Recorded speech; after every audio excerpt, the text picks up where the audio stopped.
আরে তুই কি সব করতেছ? এইসব এসব কি হচ্ছে এখানে? প্রিয়া কি বলো তুমি? কি কিছু না, এইসব কি? কিছু না মানে আমি নিজের চোখে যা দেখলাম সেটা কি ভুল দেখলাম আমি? আরে তুমি ভুলে দেখছো, তুমি বিশ্বাস করো আমি এসব কিছু করি নাই।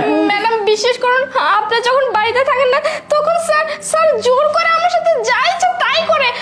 আজকে তো আপনি নিজের চোখেই দেখলেন স্যার আমাকে জোর করে ছি ছি ছি। আরে প্রিয়া ও কি বলতেছে সবাই? তুই কি পাগল হয়ে গেছো নাকি? তুই এসব বলতেছো? ও পাগল হয়নি, পাগল তুমি হয়ে গেছো।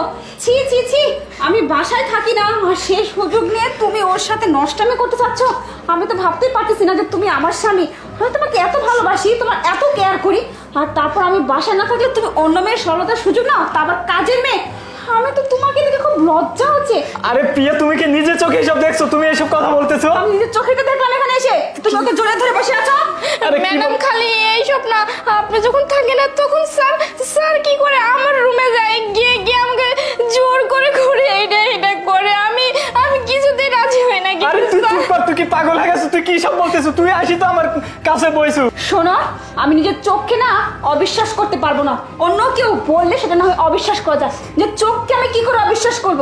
আর তাছাড়া একটা মেয়ে নিজের সম্মানের কথা জড়িয়ে কেন মিথ্যা কথা বলবে? ওকে আমি খুব ভালো করে চিনি, অনেক দিন থেকে আমার বাসায় কাজ করে, কিন্তু কখনো তো আমাকে এরকম কোনো কিছু বলে না। আর আজকে আমি নিজের চোখে এসে দেখলাম তুমি ওর সাথে জোরাজোরি করতেছো, এটা কি ভুল? কখনো ভুল হতে পারে না। আরে প্রিয়া তুমি দেখো না কিছুই, তুমি কি বলতেছো? আমি সব বুঝতে পারছি, না বোঝার মতো বয়স আমার এখনো নেই, আমি সবকিছু বুঝতে পারি, বুঝতে পারছো? আর আমি যা দেখছি সেটা যদি অন্য কেউ বলতো তা নয় একটা কথা ছিল, কিন্তু আমি এটা কোনোদিনও অবিশ্বাস। তুই কি পাগল হয়ে গেছো? তুই কেন তুই এসব করতেছো বল?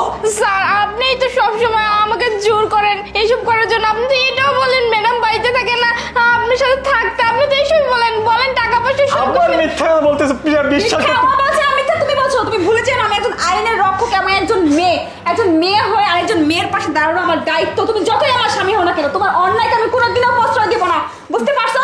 ও একটা মেয়ে হিসাবে আমার কাছে সেফটি চাইবে, আমি সেই সেফটি ওকে দেবো, আর ওই অন্যায় আমি একটা ব্যবস্থাও করবো, বুঝতে পারছো? তুমি আমি চরম শাস্তি দেবো যাতে কেউ কোনোদিন এরকম কাজ করতে না পারে। প্রিয়া তুমি আমাকে ভুল বলছ। আমি কোনো কিছুই ভুল বুঝতেছি না, বুঝতে পারছো? ভুল তুমি করছো, এখনো সময় আছে স্বীকার করো, আর হচ্ছে ক্ষমা চাও, না হলে তোমার কিন্তু আমি কি অবস্থা করবো তুমি বুঝতেও পারতেছো না, ঠিক আছে? তুমি থামো, দাঁড়াও।